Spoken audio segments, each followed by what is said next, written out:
उद्याचा 8 मार्च हा जागतिक महिला दिवस या निमित्तानं मी सर्वांना जागतिक महिला दिनाच्या मनापासून शुभेच्छा देते आणि आमच्या महिला व बालविकास मंत्री आदितीताई तटकरे यांना महाराष्ट्रातील महिला भगिनींच्या वतीनं विशेष धन्यवाद देते यासाठी की जागतिक महिला दिनाच्या पूर्वसंध्येला त्यांनी चौथे महिला धोरण जाहीर केलं आणि खऱ्या अर्थानं आमच्या मातृत्वाचा देखील सन्मान केलेला आहे। या अगोदर खऱ्या अर्थानं 9 महिने 9 दिवस गर्भात वाढलेल्या बाळाच्या नावापुढे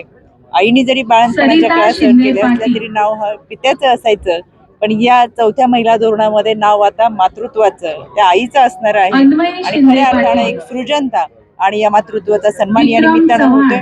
त्याचबरोबर लेक लाडकी योजना घेऊन येत असताना या माध्यमातून सबलीकरण सक्षमीकरण असेल, त्याच्यामुळे आता केवळ 8 मार्च हा एकच दिवसाचा आमचा जागतिक महिला दिवस राहिलेला नाहीये। तर महायुती सरकारच्या माध्यमातून महिला बालविकास मंत्री असतील आणि याच राज्य महिला आयोग यांच्या माध्यमातून काम करत असताना 365 दिवस हे सक्षमीकरणाचे देण्याचा प्रयत्न या आम्ही सर्वजण या माध्यमातून